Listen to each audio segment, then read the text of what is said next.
They called my name at Harvard, and 2 empty chairs stared back. No roses, no cameras, just place cards. Mr. and Mrs. Whitmore, fluttering like a joke. My mother, Paige, texted, "We're at Ava's pageant. You'll be fine. You understand, right?" Understand what? That I'm disposable? My dad, Mark, sent a thumbs up to my life. That's when it hit. I wasn't the daughter, I was the decoy. My chest went cold, my hands shook, and the applause sounded like knives. If it were you, in my gown with those chairs screaming, what would you do? Beg, rage, or walk past them like a funeral you didn't choose? If this punched your stomach tell Paige what you'd say in the comments. And subscribe, because the next part explains how their silence became my evidence. They say the cut you don't see is the one that bleeds the longest. Mine was a text bubble, a gray oval from my mother, Paige, with 6 little words that ripped through every stitched-up part of me. We're at Ava's pageant. You'll be fine. You understand, right? Understand what? That I'm the understudy in my own life? That my Harvard Law graduation, my years of 3 a.m. briefs, cold coffee, and hands shaking over blue books ranked below sequins and hairspray? I stared at the screen until the letters swam. My dad, Mark, followed with a thumbs up emoji. Not a call, not a "we're proud," just a thumbs up to my life. Shock felt like ice finding my spine. I walked to the law library because the stacks had always been kinder than people. The journals didn't ask me to smile bigger or take up less space. I pulled out the notebook my grandfather, Judge Walter Lane, gave me freshman year and found the page where he'd written, in that careful, patient hand, "You don't need anyone's spotlight to be seen. Stay whole." I traced the ink until my breathing evened out. That was the first time I realized something brutal and freeing at once. I'm not invisible, I'm just facing the wrong direction. I've been staring at a stage that was never built for me, so I made a choice. Not the kind with fireworks, the quiet kind that changes everything. I rewrote the rules of who gets to hurt me. I folded the printed invitations I'd sent weeks before, hotel booked, flights paid, seats reserved, and slid them into an envelope that used to mean "please come." It would mean something else now. I opened my contacts. I hovered over Paige. Delete. Over Mark. Delete. No ceremony, no rage, just room.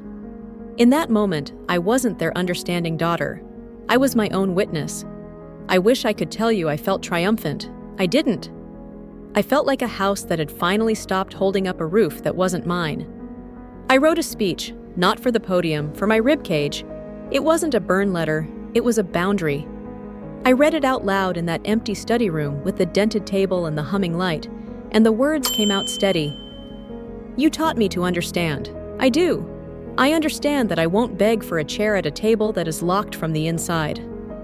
My voice didn't shake. My hands did. Here's the part that might make you angry, and I won't blame you if it does. When I sent the ceremony details the first time, I added a little line at the end. It would mean the world to me. I hate that line now, not because I wrote it, but because it was true. You know what hurts? Loving people who use your love as proof they're right to withhold theirs. And still, I kept asking. I kept understanding. I kept shrinking to fit. If this is hitting a nerve, if you've ever had to delete the number you kept waiting on, tap that so I know I'm not speaking into a void. And tell me in the comments, what would you have done? Would you have begged, bargained, or done what I did? Pressed delete, closed the door, and let the echo be the final word? I went back to my tiny dorm, the window rattling with a New England rain that sounded like applause for someone else's life. I laid out my gown, my hood, my shoes. I put the envelope with their names beside my journal. I sat on the edge of the bed and practiced breathing. Here's a line that still rings in my ears, the one that did the most damage because it felt so normal. Be reasonable. That was Paige's favorite. Translation: be quiet while we choose her again. Be reasonable. It sounds calm. It tastes like ash. By morning, I knew this. I would walk that stage for the girl who studied in laundry rooms, who graded herself harder than any professor, who learned to clap for herself in empty rooms. And if you're watching this thinking, but they're your parents, I need you to hear me. Being related is not the same as being reliable. The turning point wasn't them choosing my sister. It was me choosing me. If that made you breathe a little deeper, share this with the person who keeps mistaking your silence for consent. Because the break doesn't always come with a bang. Sometimes it arrives as a text. You understand, right? Sees. And for the first time you answer, no. I understand me. Graduation morning looked like a postcard someone pressed against the sky. Crisp blue, flags fluttering, magnolias flexing their perfume like the campus was on stage. Everyone had people. Everyone had bouquets. Everyone had names to shout. I had my breath and a plan. They called my row. Gown rustle, tassels, the band warming up, the crowd doing that rolling thunder of applause that grabs your ribcage. Names, cheers, names, cheers. Then, Vanessa Lane. A half beat of quiet. Then my friends, my professor, and two unmistakable hands in the third row. My grandfather, Judge Walter, standing slow, clapping like the verdict was in, and it was me. Beside him, Ethan, the med student who knows how to hold silence without making it heavy. And there they were in the front row, two reserved seats, place cards pinned like labels on a wound. Mr. and Mrs. Whitmore, the married name Paige liked to use when it sounded fancy. The breeze caught them, made them flicker, and it felt like the universe running a highlighter over the truth. The seats weren't empty, the story was. I walked. I took the diploma. I faced the crowd. I let myself look at those chairs. My stomach flipped once, hard.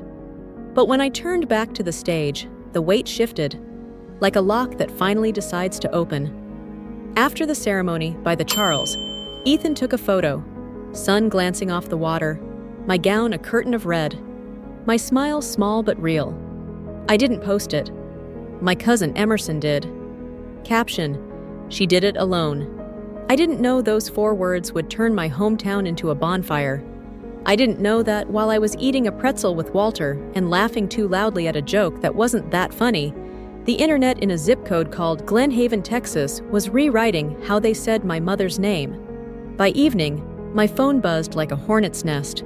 Screenshots of community pages, a split image, left, Ava crowned at the Texas State Pageant, mascara tracks on Paige's cheeks. Right, me at Harvard, 2 ghost chairs behind me. Caption, 2 daughters, 2 stages, 1 choice. I wish I could tell you I was above it. I wasn't. I watched it spread. I watched church ladies who taught me Sunday school type unbecoming in public and I'm so sorry in private. I watched the sponsors for Ava's next pageant reassess alignment. I watched my dad keep his head down at his shop and say to a reporter through a cracked door, "No comment," which is just thumbs up in another language. Here's the part that might make you furious, because it made me something past furious, something cold. Paige called. "What did you do?" Not, "How was it?" Not, "Can we talk?" Just, "What did you do?" "You made me look like a terrible mother." That's a sentence you don't get to say when you miss your kids once in a lifetime for a sash. I let her words collect in the air between us like smoke. "I didn't do anything," I said. "I graduated," she spit back. "Don't get smug with me because you have a fancy degree." And the old script, explain, soothe, shrink, rose up like muscle memory. I didn't read it. "I'm not smug," I said. "I'm done." Meanwhile, Glen Haven did what small towns do. It performed its conscience out loud. Half the people defended her. A mother can be proud in many ways, and half lined up to practice outrage like a sport. Strangers told me I was brave. Strangers told me I was cruel. That night, Ethan asked, "Do you feel sorry?" I looked at the river doing its glittering, restless thing. "No," I said. "Not sorry, not angry, just free of arguing with reality." The story wasn't my weapon. It was a mirror they walked into. If you've ever had a truth explode without you lighting the match, hit like so this algorithm knows there are more of us. Drop a comment with the most backhanded line you've had to swallow. Mine was, "Be reasonable. I want to see yours." and share this with the friend who keeps being told, "It's not that deep," when it is. By midnight, local news ran a segment. Former pageant queen skips daughter's Harvard graduation. The anchor's eyebrow did that sympathetic lift like she wanted to turn off the camera and call her own mother. The audio cut to applause, my applause, and for the first time in my life, I let it land. Not because the town finally saw, because I finally did. The chairs weren't proof I was unlovable. They were proof I'd been auditioning for judges who never planned to give me a scorecard. And that, somehow, felt like oxygen. A week later, my phone buzzed with a number not in my contacts. "I'm in Boston. Can we meet? Dad?" I stared at it like you stare at a scar you forgot you had. Curiosity isn't the same as hope, but it behaves the same way in your chest. I chose a cafe in Harvard Square, the kind with scratched tables and baristas who spell your name however their day is going. He walked in smaller than I remembered, like someone had been sanding him down with "keep the peace" for 20 years. He didn't hug me. Good. My bones couldn't have handled it. He wrapped both hands around his cup and said, "I was wrong." The sentence sat between us, naked and human. I thought keeping the peace meant keeping the family together. I didn't see it meant you were fighting alone. My throat burned. I didn't give him absolution. I gave him the mercy of silence. He reached for my hand and stopped halfway. "I don't expect forgiveness," he said. "Just thank you for becoming the person I didn't have the courage to be." There are apologies that erase nothing and still matter. I nodded once. It was enough to close a chapter without pretending it was a happy one. That night, Paige called. I let it ring, then picked up because sometimes the only way out is through. Her voice came thin, like glass about to crack. "They're saying awful things about me. Not, 'I'm sorry.' Not, 'How are you?' Just image management, as always." "I wanted Ava to have chances I never got," she said. "You understand, don't you?" There it was, the old needle finding the groove, a knife disguised as a blanket. "I do understand," I said, steady. "You wanted applause. I wanted a mother." Quiet. The kind that says more than shouting ever could. She started to cry. I didn't. That's not cruelty. That's exhaustion. When we hung up, the room felt bigger, like I'd moved the furniture of my life an inch, and suddenly the light knew where to go. Here's a line that still stings, because it was said softly, like a lullaby with teeth. "Don't make this about you." She said that once when I won a debate tournament, and the car ride home was all about Ava's rehearsal. Don't make this about you. Imagine telling a kid that on the day she finally earned something that couldn't be fitted for a sash. If that line hit you where you live, comment it below with quotation marks. Let's build a record of the sentences that stole our breath so we can take it back together. I went to see my grandfather. He made tea so weak it tasted like warm memory. I told him the whole thing, Harvard, the chairs, the photo, the town, the calls. He listened like judges do when they want the truth more than the theatrics. "You don't have to forgive to be free," he said. "You just have to stop needing their approval." It landed like a gavel in a courtroom you carry inside your chest. Freedom wasn't a roar, it was a release. A door somewhere in me unlatched and swung open to quiet. Life did what it does when you stop bleeding for an audience. It softened. Ethan and I found an apartment with a tiny balcony that barely fits 2 chairs. I bought them anyway. Every evening, we sit with tea, watching the city turn its lights on one by one, like someone reminding the dark who's in charge. Sometimes the wind shifts, and I hear echoes. Be reasonable. Don't make this about you. You understand, right? And I answer them by living a day that doesn't bow to them. That's the part that might shock you. There was no dramatic finale, no staged reconciliation, no public takedown. The reckoning was me choosing peace so consistently, it became a habit. I still get messages from Glenhaven. Some are kind, some are knives with emojis. I don't argue. I don't correct the record. The record is my life, and it's loud enough now.